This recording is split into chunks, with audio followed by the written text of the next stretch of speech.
And now, please welcome the Honorable Evie Hudak. I'm Evie Hudak. I hope you know my name because of my many years of support for public education, serving in the State Senate, the State Board of Education, and Colorado PTA. However, I suppose it's more likely you know of me because of my resignation from the State Senate in 2013, when gun advocates tried to recall me because of my support for gun safety legislation. I actually began my advocacy for sensible gun laws a long time before 2013.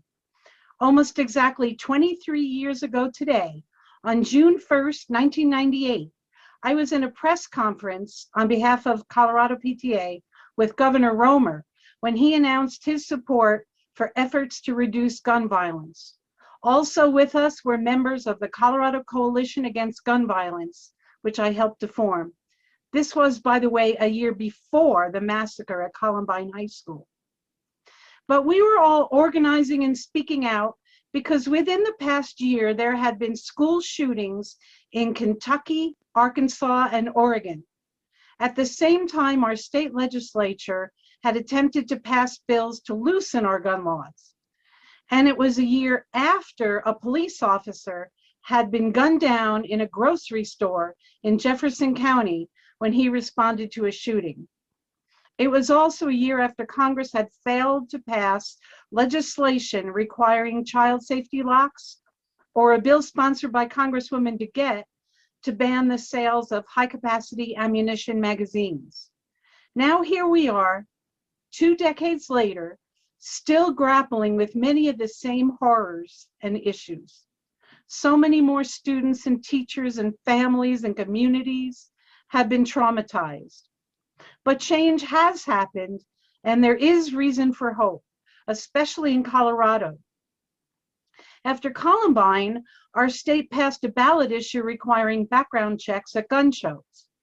In 2013, after the Aurora Theater shooting, the legislature passed laws requiring universal background checks and limits on the capacity of ammunition magazines. Last year, it passed a law on extreme risk protection orders, and this year, they passed a law requiring the safe storage of firearms. We must now push for change at the national level so that people in other states have these protections. I never give up hope, and neither should you. Hello everyone, your Rocks reporter here. We're taking you now to Evergreen, Colorado for an exclusive interview with our future leaders, discussing their perspectives on school safety measures.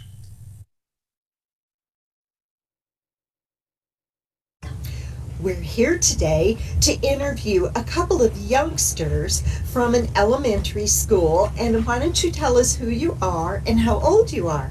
My name is Madeline, and I just turned 7 years old. And? My name is Evan, and I just turned 5. Well, I have questions for you about school today. First of all, we know at your school you have 2 kinds of drills every year to keep everyone safe. You have fire drills and you have lockdown drills. Do you want to say anything about lockdown drills, Evan, or do you want Madeline to talk? Well, a lockdown drill is where you learn to keep yourself safe at school. That's wonderful. Madeline, do you want to explain what you do for a lockdown drill? Okay, so it's kind of like when you come into school or like your classroom, you'll notice that you're having a lockdown drill because like there's gonna be a spot for you to hide somewhere in like the classroom or somewhere anywhere in school. And do you know why you have lockdown drills? I think it's so like if a bandit or robber or like someone you don't know ever comes into this school and like takes something without asking, it's like it might kidnap you, and it's just like to keep you safe. Great. Well, it sounds like you're very well prepared for keeping yourself safe. Thank you for your time today. Thank you both for talking with me. And now, back to you in the studio. Out of the mouths of our innocent children. Being safe is on their minds. And now our musical guest, singer-songwriter Brandon Sipes.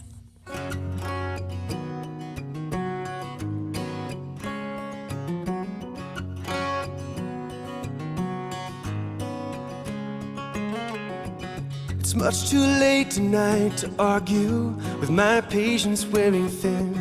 I don't want to speak too quickly, sure to finish if we begin. Words spoken in frustration come with haste, without fear. Fragile ears, the sun ain't in. Receive too many as sincere. Where do I go? Someplace I know. I'm going home. Lay my head and rest my feet. Feel comfortable and complete. The weather place can feel the same. Turn the chaos back to sane. I'm going home. Steady eyes slow my heartbeat. A rhythm for your sympathy. No more words fall from my mouth. Quiet now, claiming its victory. Time we have is far too short. Minutes steal away before we notice. Leave your smile in my memory. Remember what I miss. Where do I go? Someplace I know. I'm going home. Lay my head and rest my feet. Feel comfortable and complete. The weather place can feel the same. Turn the chaos back to sane. I'm sorry, baby. I said maybe we'll just have to see. I'm sorry, baby. I've kept you waiting all this time for me.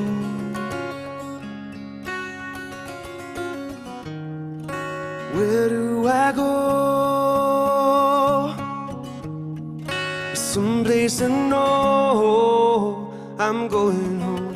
Lay my head and rest my feet. Feel comfortable and complete. The weather place can feel the same. Turn the chaos back to sane. Lay my head and rest my feet. Feel comfortable and complete. The weather place can feel the same. Turn the chaos back to sane. I'm going home. I'm going home. I'm going home.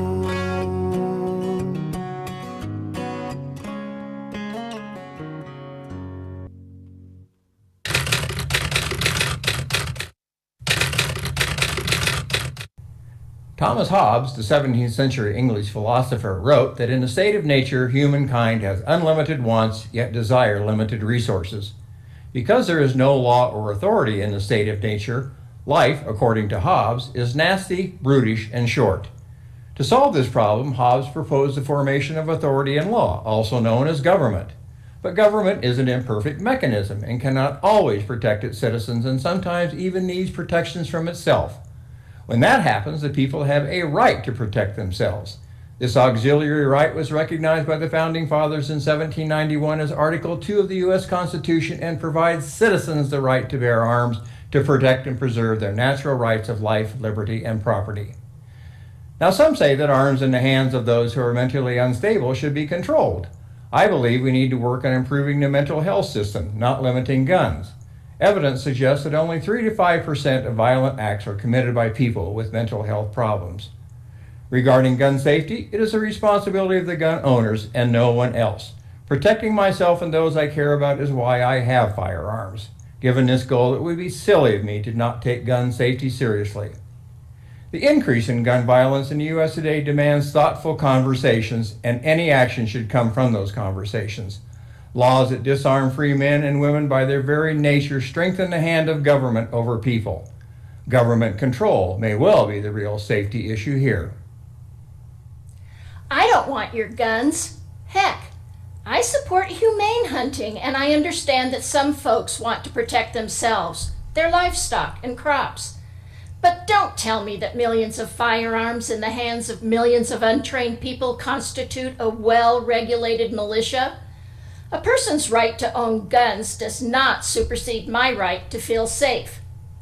When will I feel safe? I will feel safe when I know that people buying guns are mentally stable and do not have a history of domestic abuse or other violent behavior. I will feel safe when our gun laws enforce waiting periods for background checks and eliminate loopholes in purchasing firearms. I will feel safe when military-grade assault weapons and high-capacity magazines are banned. I will feel safe when, in the eyes and votes of local and national elected leaders, human life has more value than political contributions from firearm manufacturers and the NRA. The Gun Violence Archive reports 150 mass shootings have occurred so far in 2021. So what about it? Do guns really make us safer? Let's find common ground so we all can feel safe.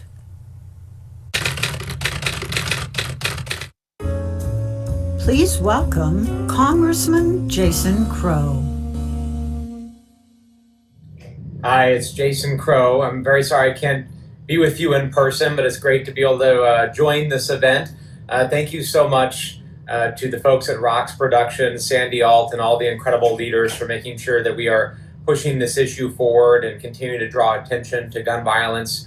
Thank you to State Senator Evie Hudak, State Representative David Ortiz, Douglas County Sheriff Tony Spurlock, Howard Chu, the folks at Moms Demand, and so many other people that have been incredible allies and advocates on this issue.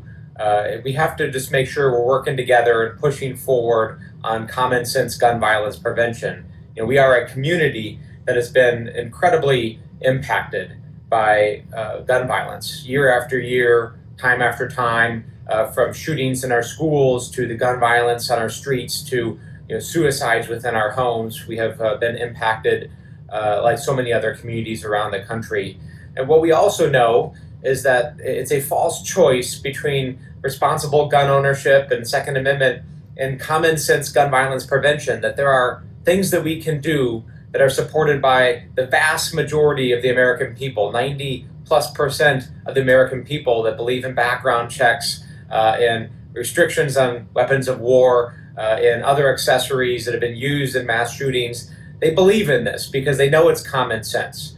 So we're going to continue to work with folks. We're going to build momentum. We're going to put pressure on the Senate to make sure that they act, because we've now passed several bills in the House, not just this Congress, but last Congress, that are common sense and supported by folks.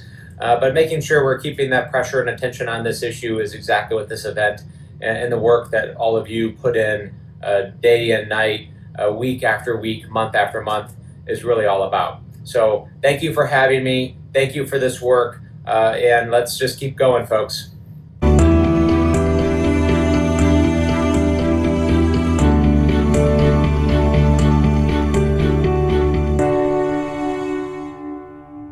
On February 14th, 2018, the students of Marjorie Stoneman Douglas High School experienced a mass shooting that took 17 lives. Based on the millions of dollars politicians have accepted from the NRA, each of those lives were worth $1.05 each. The students took action and organized the largest single day of protest against gun violence in history, and their mission continues. I am Griffin Moore, and as a high school student myself, I strongly encourage you to consider supporting and donating to the March for Our Lives efforts to end gun violence. Here is the peace plan for a safer America created by the survivors of the Parkland, Florida shooting. Change the standards of gun ownership, halve the rate of gun deaths in 10 years, accountability for the gun lobby industry, name a director of gun violence prevention, generate community-based solutions, and empower the next generation. This plan could save so many lives. Please take the time and go to marchforourlives.com to read about and support this youth organization as they combat gun violence in America. It's time to say enough.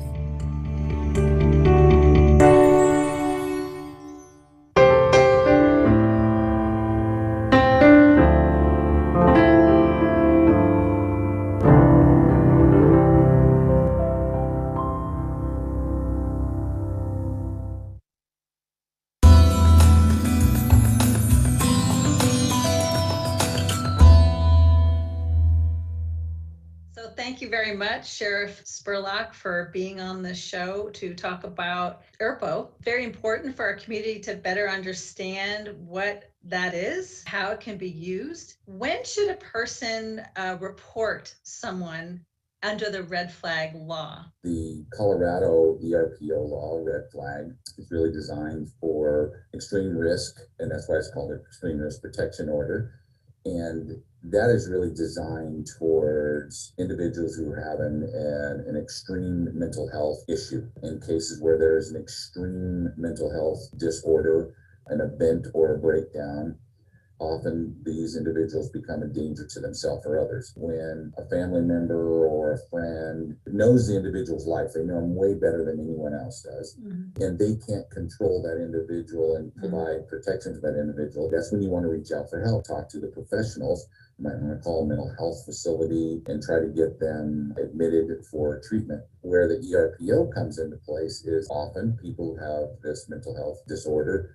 These individuals might find themselves in a danger to themselves or others, and you would want to protect them from either guns that they already own and possess, or from purchasing additional guns or a new gun and using that gun in a manner that would cause danger to someone or the individual. Who can call or who can report it? Obviously, family members, a spouse, a partner, someone who resides with them can call law enforcement, as can law enforcement themselves intervene if they have any information that any of those mental health disorders are presently being displayed, and that the individuals might think that they're a danger to themselves or others. There's probably several steps to go through in order to make this happen. What we encourage Colorado is to have the petitioner or someone who is familiar with them notify law enforcement, have law enforcement be involved in the investigation, so we can gather as much information, how many times the individual's been involved in some kind of a mental health crisis, if there's been any threats, use of weapons, or any of those kinds of things. Law enforcement completes an affidavit. It's much like a search warrant. The court can order at that point if there's probable cause to believe, and then law enforcement would serve that protection order. It is a restraining order on the person, and what we encourage is when we do that, that person then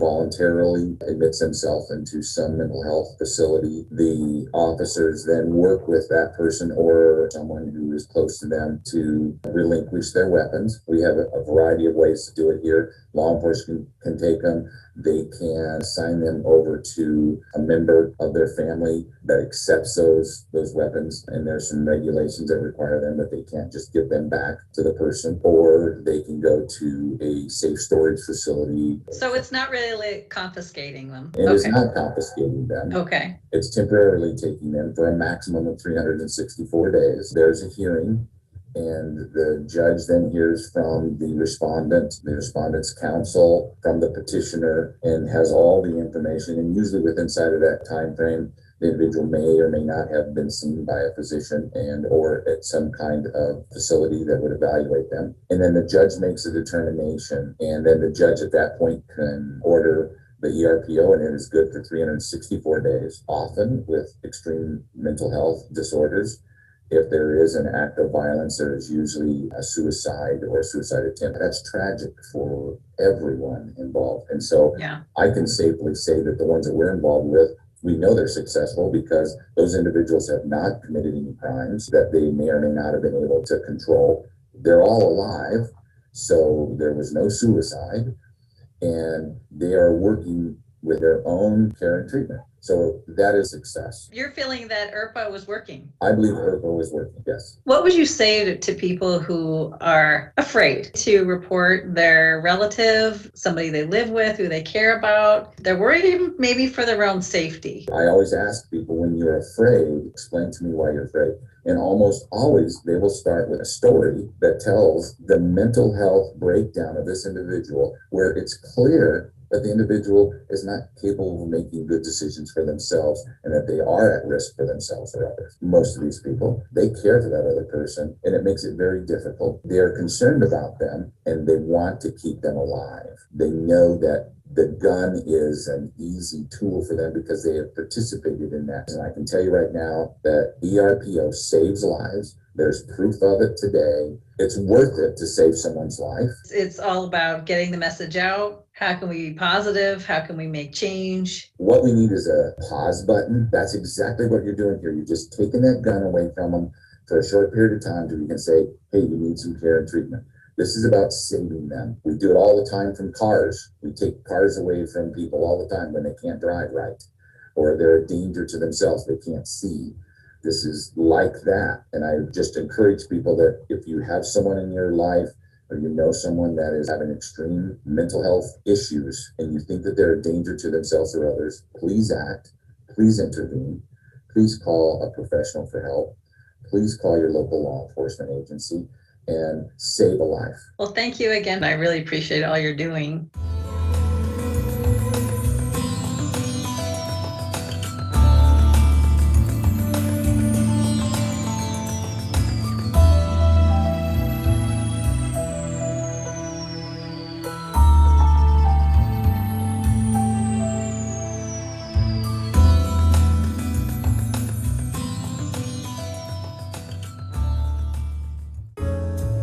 Once again, our musical special guest, Brandon Sipes.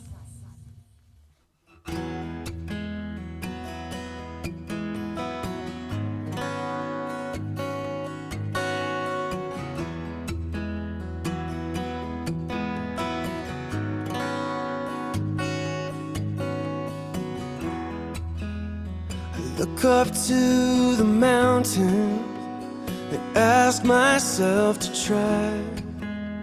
I wonder where I'll find the strength enough to climb.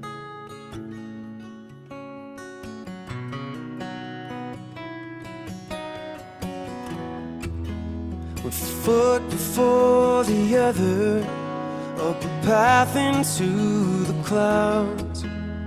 My mind becoming clearer, crushing wind, the only sound. Oh, if I fall down, face first to the ground, will you be there to catch my fall? Will you rescue me?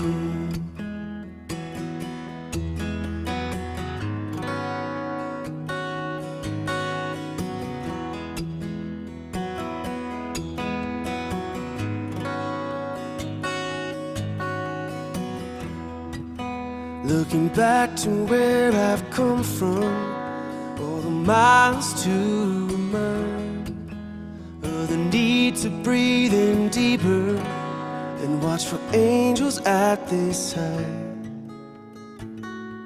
Oh, if I fall down, face first to the ground, will you be there to catch my fall?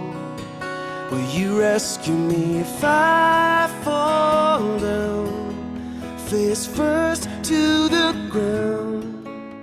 Will you be there to catch my fall? Will you rescue me?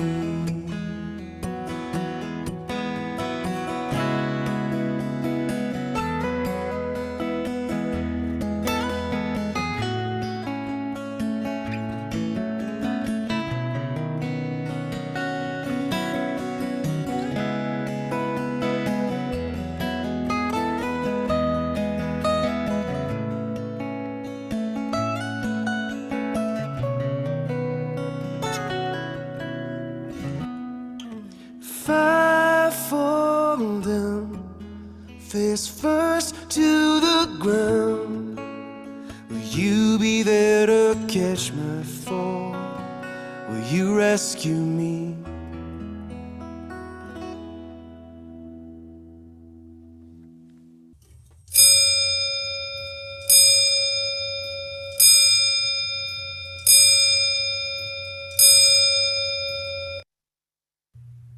Hi, my name is Emily, and I'm here today with 5 quick facts about Colorado's new safe storage law, a law that is designed to prevent unintentional shootings, school shootings, and firearm suicide among children and teens. Fact number 1. Under this law, secure storage means that when guns aren't being used, they must be locked in a gun safe or disabled with a locking device if a person under 18 or any other unauthorized person, such as a convicted felon, could access the gun without supervision. Fact number 2, gun dealers are required to provide a locking device with every gun sale or transfer. Fact number 3, Children's Hospital Colorado and the American Academy of Pediatrics both advocated for this law, and a trauma nurse was one of the bill's sponsors. Fact number 4, while this bill is not meant to be punitive, but just to provide a safe environment for minors, if a person is caught violating this law, it's a Class 2 misdemeanor. Fact number 5, the law takes effect on July 1st. Of course, this is just a brief overview. If you want more details, you can go to the Colorado Legislature's website.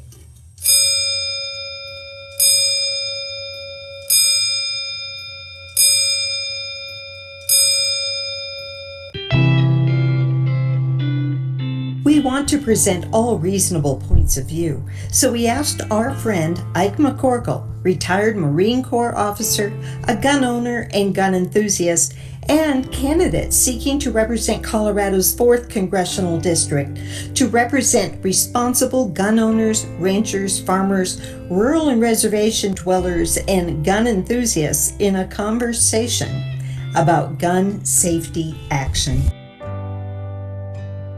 We suggested to Ike that guns are a little like motorcycles.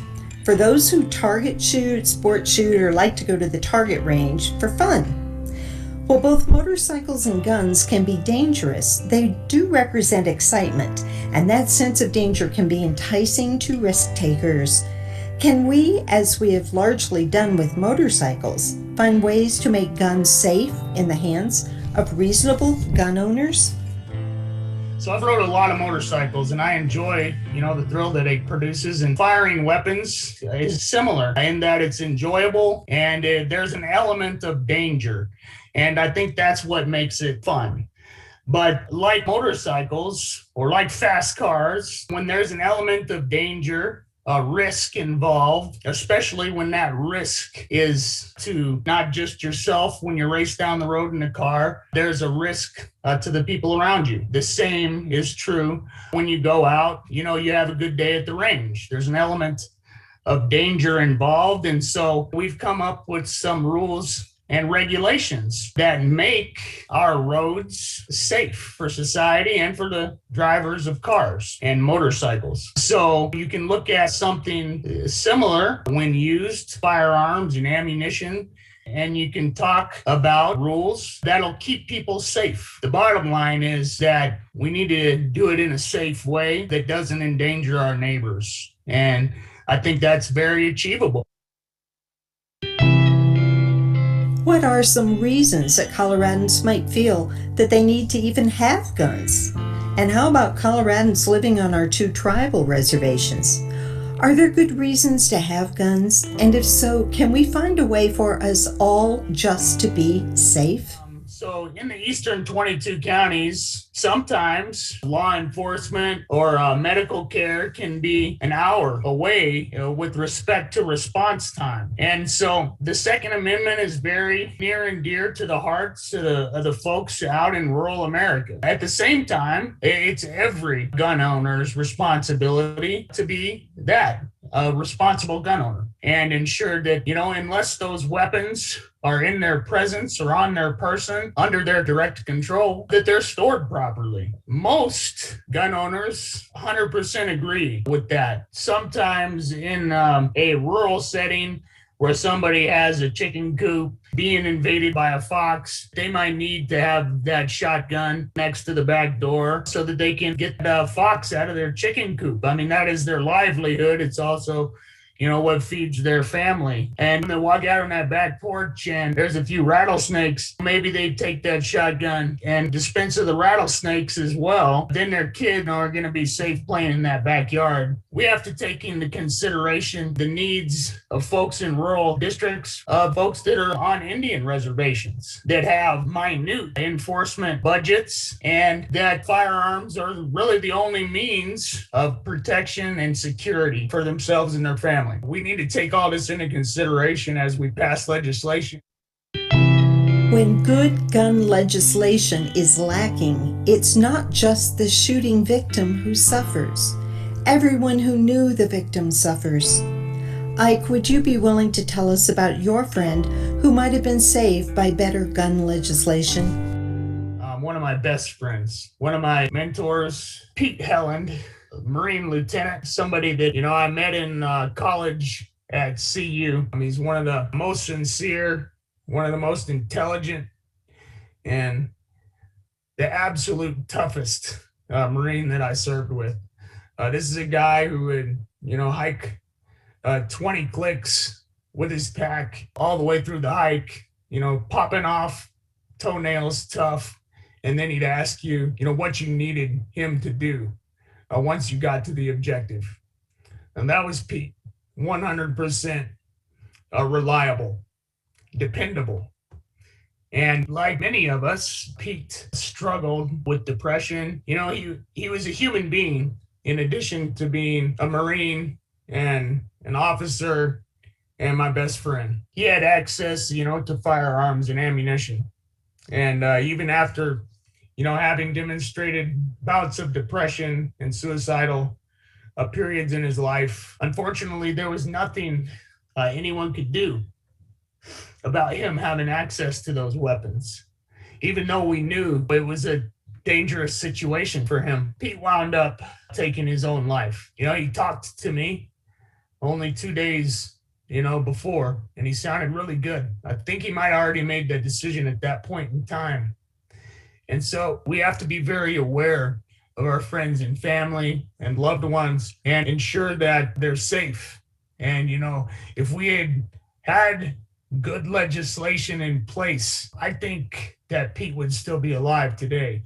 Legislation that, would have allowed myself and his fiance to just talk to a judge and say, hey, Pete's in a bad place right now. We need to remove these firearms for 6 months or a year until he's back in a good mental place. And then my buddy, Pete Helland, might still be here today. But I think it's our responsibility to address this issue and to do so without any qualms or hesitation, to ensure that our friends and family and loved ones are safe when they experience a mental break. Because like John McCain said, everybody has their breaking point. So we just need to ensure that, when our family members, our friends, our loved ones are faced with those situations, that we have the tools in place that we need to ensure that they're safe. I'm a proud gun owner and a firearms enthusiast, and that doesn't mean that we should not address the common sense legislation that we need in place that is going to make our public spaces, schools, places of worship, concert halls, homes safe.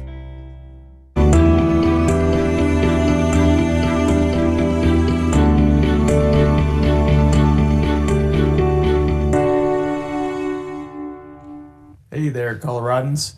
My name is Ike McCorkle. I'm a combat wounded Marine Corps veteran and candidate for the U.S. House. Were you aware that 6,000 veterans commit suicide every year? That's fully 50% higher than the national average. Together, we can help reduce military and veteran suicides by supporting Stop Soldier Suicide, an organization founded in 2010 by 3 Army veterans. Stop Soldier Suicide provides free resources and the support that our veteran brothers and sisters need. Their mission is to reduce veteran and military suicides by 40% by 2030. Be part of the solution and go to www.stopsoldiersuicide.org and make a generous contribution today. Our veterans fought for us. Let's fight for them now. Thanks so much and have a great evening.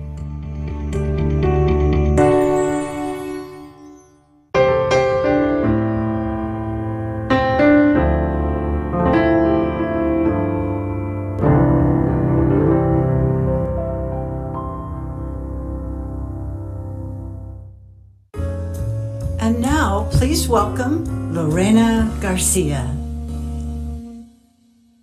Hi, good afternoon, everyone. I think that we can all say that this has been such an incredible and touching production so far. So thank you so much to Rocks Productions, and thank you to everyone who has shared their thoughts and their hearts so far today. I think one of the things that I've been thinking about a lot since I was asked to participate in today is really surrounded around, why does gun violence even exist?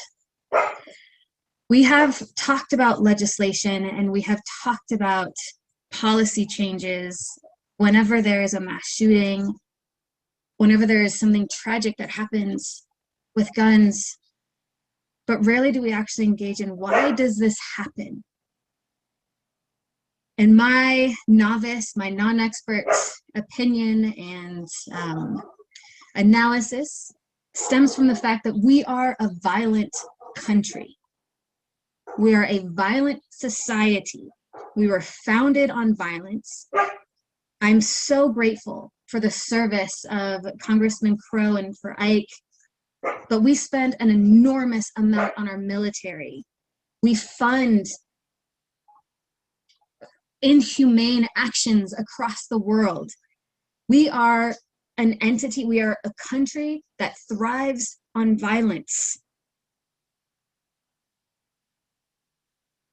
We need to recognize this. We need to understand that gun violence doesn't only exist because there's guns around. Gun violence exists because there's some other reason behind it. There's economic reasons, there's education reasons, racism, sexism. We engage and we are in, forgive me for my dogs, but we are in a moment in our society where we have faced racial reckoning last summer through Black Lives Matter. We can continue to face a reckoning in this country that we are violent in this country. We set up our systems for segregation. We set up our systems to discriminate. We set up our systems so that people are constantly in need. We recognize that we live in a corporate society which leaves others constantly in need. If we start to look at the systemic issues, how do we ensure that there is economic opportunity in urban areas? How do we ensure that there is education that's solid, strong, quality education at all of our schools, not just in Rich Cherry Creek and Highlands Ranch and my friends, but everywhere? Then we know that our young kids who end up leaving school, who don't feel like they have a future, who decide that their best shot at success is going into gangs,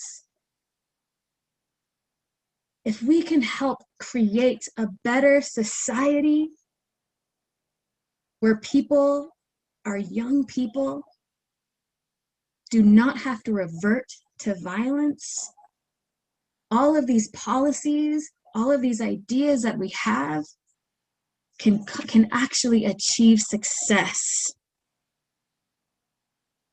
My proposition is that we expand that table. We pull up chairs for those who aren't normally engaged in the discussions around gun violence. We bring urban developers. We bring agriculture. We bring education experts. We bring family liaisons. We bring nonprofit organizations to the table to address these systemic issues that are the underlying crux of gun violence. And in that, we have that reckoning of realizing that we are a violent society. We have an opportunity with this generation, this vibrant, incredible generation, the Z generation. What else do we call them nowadays? Let's just call them the rock stars. We have this opportunity that they grow up and they train and teach their kids that we can be a loving community, a community that embraces each other, that helps each other, that when someone's having a hard time, you don't resort into fighting and arguing, but you resort to understanding. We have so much to do, and I'm grateful that we have policymakers that are taking us on these steps of making tangible steps and making owning guns safer. But that will not address gun violence if we don't address the systemic issues. I'm grateful for today. I'm grateful for these different perspectives. And I do have to just put a shout out. I am so grateful for Evie Hudak, because she also showed what it means to be a legislator that is there for the people. And she decided to step down from that seat instead of losing that seat to somebody who could have reverted those policy changes. And that is what we need to see and continue to see in office. So thank you for setting that bar, Evie. And I want to thank you all so much for being here. And I hope that you will take this YouTube link and you will share it far and wide, because everyone needs to hear what has been said today. Thank you very much.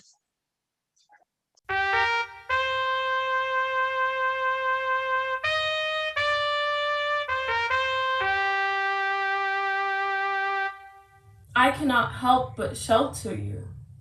Leave you swept up under a blanket of fear, wrapped up in warning signs, tested on your memorized lines. Have you pleading, please man, to the policeman that you want to live to see tomorrow.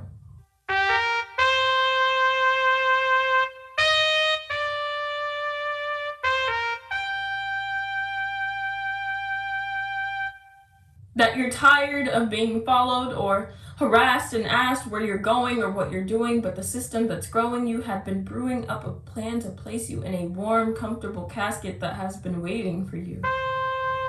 Since you were a baby, since your parents were contemplating you, this casket has grasped for you and ached for you, as if black people were meant to be ate up by drooling men with gold badges, hats, and sly grins. As if black people were not meant to live past 8. That's why your mother asked you to not stay out past 8. That's why I grab your face and hold it in my hands as if I'll never hold you again, because I might not. Because I cannot control whether or not you are caught in crossfire. I cannot tell you what the men in uniform will desire from you. I know they might never be fired for firing at you. It's reckless to think otherwise. I know thinking like this may disrupt and traumatize you, but I would like to think that I could confide in you that I only move like this because I am afraid.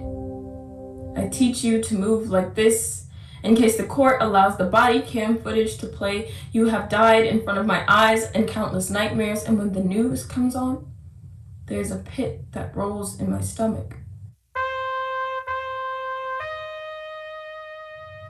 Grows like roses with thorns that manages to poke holes through.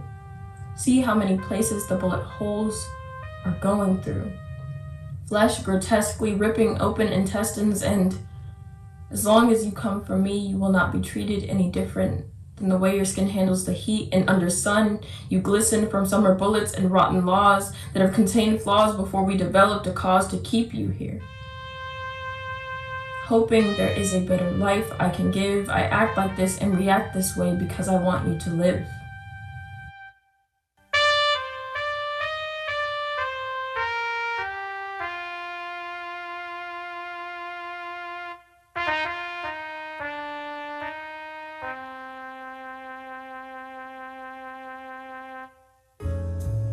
Please welcome back Brandon Sipes.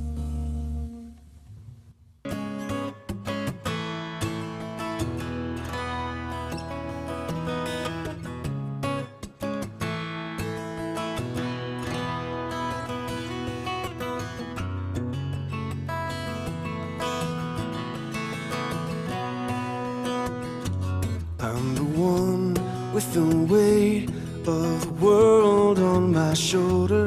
I'm the one who will stay here until the night is over.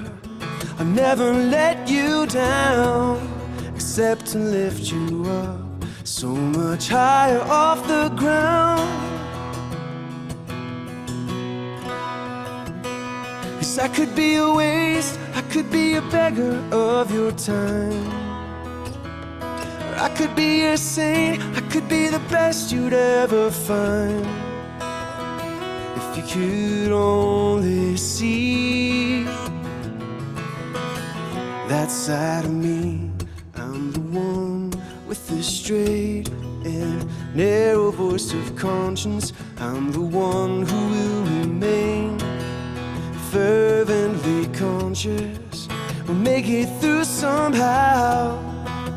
We are already so much higher now. 'Cause I could be a waste, I could be a beggar of your time, or I could be a saint, I could be the best you'd ever find. If you could only see that side of me. I used to take the longest way around.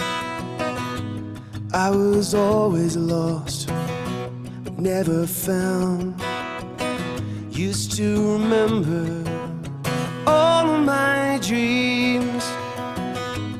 I've always believed.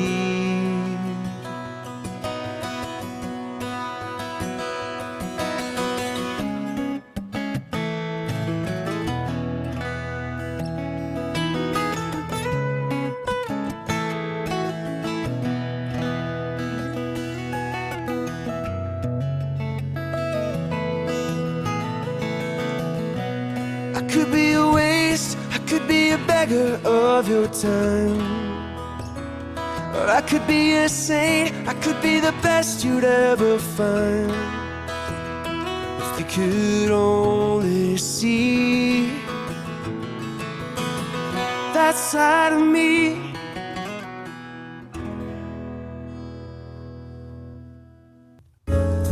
We are pleased to present Ian Tafoya. Everyone, my name is Ian Thomas Tafoya, and I am very grateful to be here for an important conversation that is bringing so many people together to talk about the many issues we need to conquer in order to make our community safe. 2 days before my 14th birthday in 1999, I was on my first lockdown on a school bus in Denver as Columbine shooting was happening. We weren't sure what was happening and the schools weren't ready, and my mom ultimately had to come get me from school. It's not much changed since then, and I spent my early 20s as an educator practicing these drills, talking to the same children we saw at the beginning of this production today, trying to talk about how they could keep safe, how they could keep quiet. And you know, it really doesn't need to be this way. I've worked in large events and concerts, some of the biggest in the city of Denver, and we plan for violence. I've been a part of festivals who've had gun violence, and what I can say is we keep asking the community to come back, that we have to stand against the fear, because the only way that we make the change is together. The marches that Lorena was talking about earlier for Black Lives were united for everyone against police violence. Police violence is very real in my community. It's been real for the last 500 years for my Indigenous ancestors. It's very real for us today. We're going to have to work on police reform as well if we want to see more safety in our community. It's a shame, you know, that sometimes the police show up and you're very excited, and sometimes the police show up and you fear for your life every time. Now, I've been pulled over more times than I'd like to admit, and every time I wondered if this was my last. It shouldn't be this way. There's massive inter-community violence in our communities over small amounts of money. Why? Because we have economic problems in our community that lead to this understanding that $50 is worth someone's life. I'm here to tell you it isn't. Now, I've seen suicides take my family members, people that I love. And we have mental health problems in our community. We have health problems in our community. They're tied to our food. They're tied to other forms of justice in our community. Now, mental health is something that there isn't just a magic solution for everyone. People go up and down, but again, it is through community and unity support that we help people through their lowest times. It's through community support that we reach out to the veterans on the street who are dying of thirst on our Denver streets, because we cannot enshrine the human rights that people have. I'm here to admit that supremacy and prejudice have led to many problems, and that the tropes of taking away our guns has united many of these people against us. But I'm here to tell you that we should not have fear, that we should work together to build a dialogue like this, to hear other points of view, and to fight for other forms of justice together. Because we must lift all boats, and we have to do it with multiple pieces of legislation. There is not one magic answer to this problem. But the one answer that I can think of, together we rise from the ashes from these problems. Together we live in a world where I don't have to be afraid to send my children to school, where I can feel not afraid to go to the grocery store or the movies or a concert, so that our economy can thrive in joy. I hope that you join us and the 90% of people around this country who want common sense gun reform. I do believe that it is possible. And I believe that these types of reform are something that we should fight for across the country, because it's just like water or clean air. Whether you live in Alabama or you live in Colorado, you should be entitled to the same safety. Our solution is to bridge this divide for the safety of us all. I believe we can do that. And I hope that you take the time to go to the water and protect the water, because the water is a place we can all go to heal. Thank you.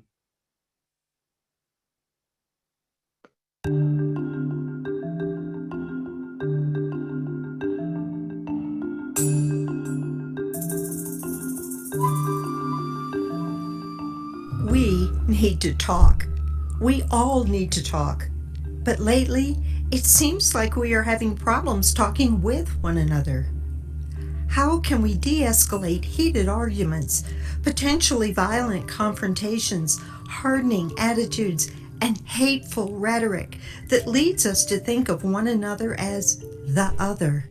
Here are some things that we could say to help de-escalate, help calm a situation that might potentially then become a real conversation. All of these ideas involve one basic premise: go towards kindness.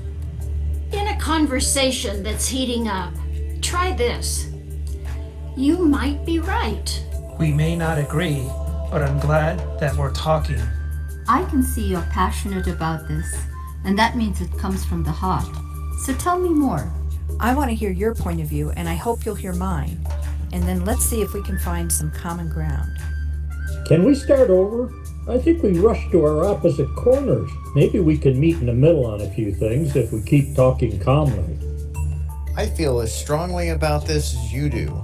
I want to start by respecting your strong feelings, and I hope you'll respect mine, so we can discuss it, even if we don't agree. Go towards kindness. I hear you. Here's what I think you're saying. I know this is hard when we have such opposite ideas, but I think it's good for me to hear yours, and I hope it will be good for you to hear mine. I think we all want to be safe. That is common ground for us, and that's a place where we can meet with mutual respect. I enjoy talking with you. I just want you to know that it's not about winning an argument. It's about understanding each other, and I value you. I hear how upsetting this is for you. It is for me too. We have that in common. And maybe that's a place where we can start together to find answers. Help me understand what you're saying. Even if we don't agree, we need to talk about this. Maybe we're closer to agreeing than it seems. I think we both agree that we need to do something. Can we find a way to do it together? Go towards kindness. Thank you for taking the time to tell me your views. We can listen, be attentive, nod our heads, show that we are paying attention. This helps us feel heard and maybe even understood. I admire your active concern here. I have that too. I want to listen and understand. So, can we remain calm and respectful and just speak to the issues so we can discuss this? I believe we can find a way to sort out our differences if we keep trying and stay positive. Go towards kindness. Go towards kindness. Go towards kindness.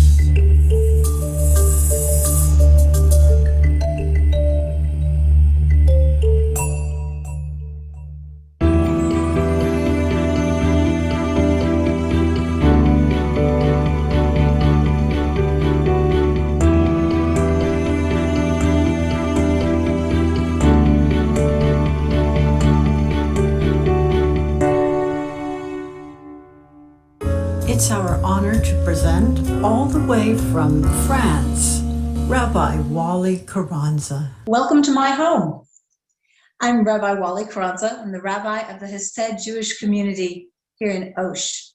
We're in the L'Occitane region in the Midi-Pyrenees in the southwest part of France. And I am from Colorado Springs. Well, at least I spent the last 20 years there. I came here to France at the invitation of this community in June of 2020. But I spent 20 years in Colorado. Part of that time I spent as police chaplain. I'm a rabbi, and I was a police chaplain for Colorado Springs Police and then for the FBI in the Denver Division.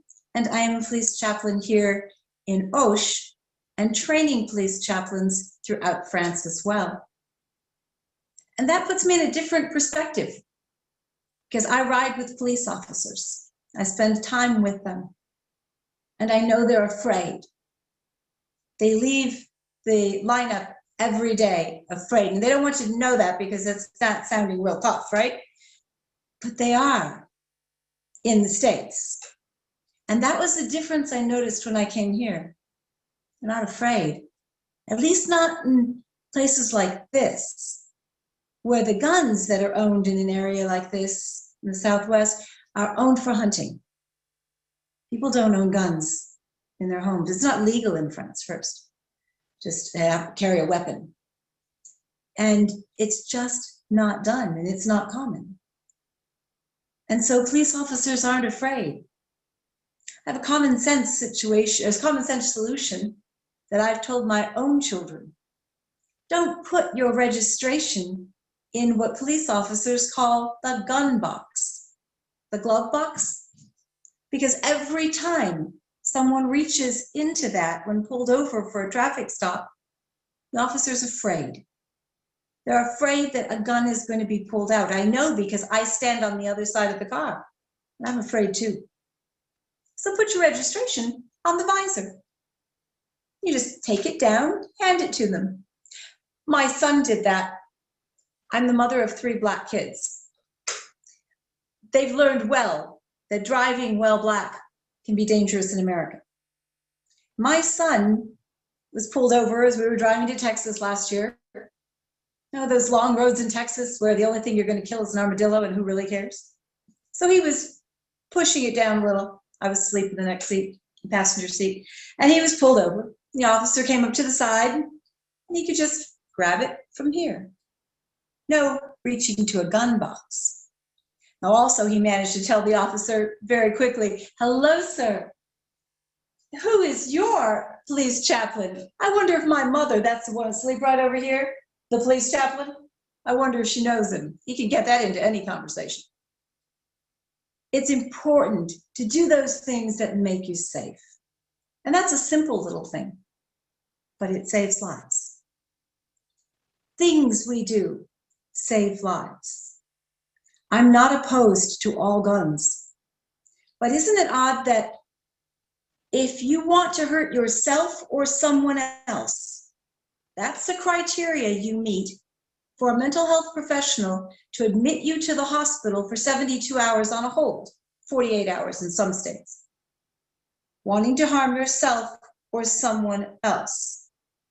No one buys an AK-47 unless they want to harm themselves or someone else. And I dare say, I find it hard to say that anyone needs an AK-47 to go hunting. If you're that bad a hunter, take up another sport. No one buys one just for fun. Those are serious things that can be done, ending assault weapons. I'm glad some people have them. They have impressive guns. I'm a Jewish rabbi in France. We're guarded by the gendarmerie, the French military police. They're on the roofs when we gather outdoors, and they're inside the space that we use, the Cathedral Sainte-Marie, that we use as synagogue on Friday night. They have to be. They have to, and I don't like it, but their presence keeps them safe. Our other police officers in Osh don't carry weapons. Our normal police officers are unarmed because they have the ability to speak. And that's a common sense solution. Teaching every police officer how to de-escalate situations, the way that victims advocates do, the way that hostage negotiators do, instead of just teaching them to use the weapon. Common sense solution. We need solutions. Oftentimes I'm asked to pray when these mass shootings happen. We all are in ministry. And frankly, prayer without action is blasphemy.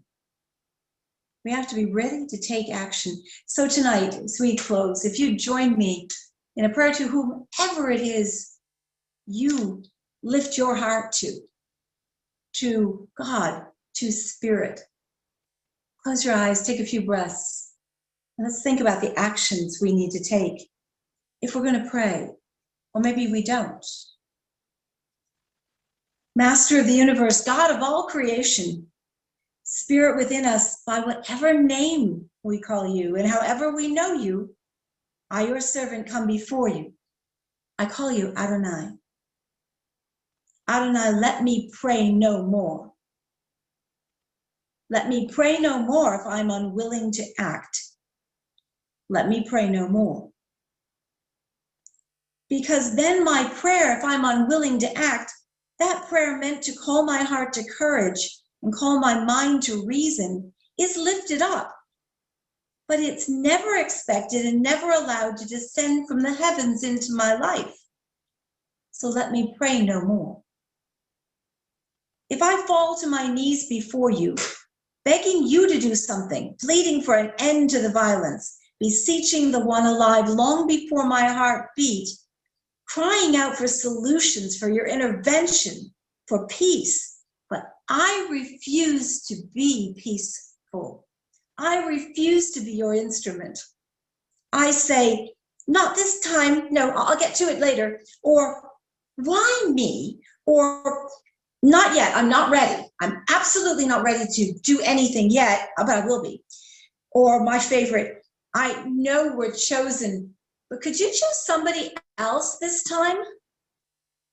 And if I do that, then I mock your omniscience. Until I'm willing to get out of my own head and into the mind of God, let me pray no more.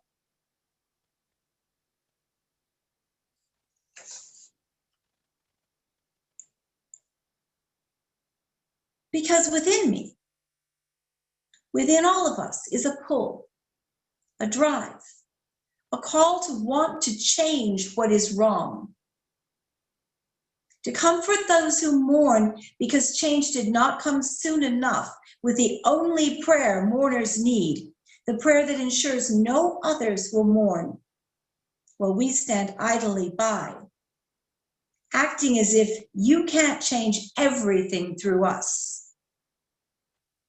You who change the course of rivers, you can change laws. You who make mountains rise from the sea can rise up mighty men and women from among us who will change unjust laws. So when I'm ready to work for change, not just imagine change, Then let your word go forth. Then let me pray. Then tefillah, open up my lips and my mouth will declare your sovereignty. But until then, let me pray no more. We know what it takes to make change happen. It takes ensuring that my right to own a gun ends at the very second that my owning a gun threatens you in any way, threatens your life or your right to live free from fear. It takes remembering that your right to own a gun cannot be more important than your right to be protected from that moment when having to live feels far more difficult to you than dying. It takes remembering that the real right to life comes from acknowledging and then taking all action to protect the inherent right to life of everyone, including those who have made a mistake, who have had poor judgment. Their lives matter. All lives matter. It takes remembering that protecting life is not a suggestion, that it's a commandment, and that a commandment trumps an amendment every day. It takes remembering that that Second Amendment was written by inspired men, hopeful men, but fearful men, and that those words were not dictated by God. When we decide enough, never again, and we decide to take action, when we live in such a way that God's existence makes sense, then let us pray. Until then, until we're ready, until we're willing, let me pray no more. Baruch atah Adonai, Eloheinu melech haolam. May God bless you and shower upon you shalom and salam. May he do so over all of the world. We have a conflict, obviously, in Israel and among the Palestinians. And tonight we have a musical gift to give this community from our community, from the imam who I share the office with, and from the Rabbi Isaiah Mohammed Azizi, who is a Palestinian Israeli Defense Force officer and a rabbi, and the rabbi in Paris, was an intern in Colorado Springs under me there. So we put a musical thing together for you in English, in Arabic, and Hebrew tonight. Shalom, salam, amen.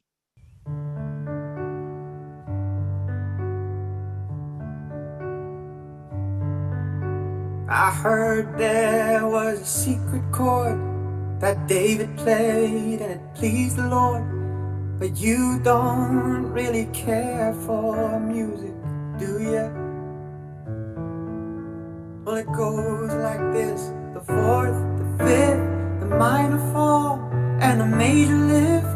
The baffled king composing hallelujah, hallelujah, hallelujah, hallelujah, hallelujah.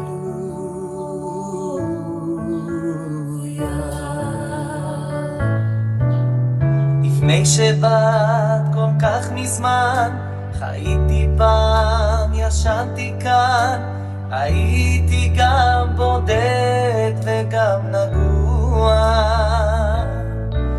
זה לא צליל שיוצא מכן, זו אהבת תורה שיודע לב, מזמור תודה כנה של הללויה, הללויה, הללויה, הללויה, הללויה.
رحمتني ورزقتني دوما يا ربي قد كنت معي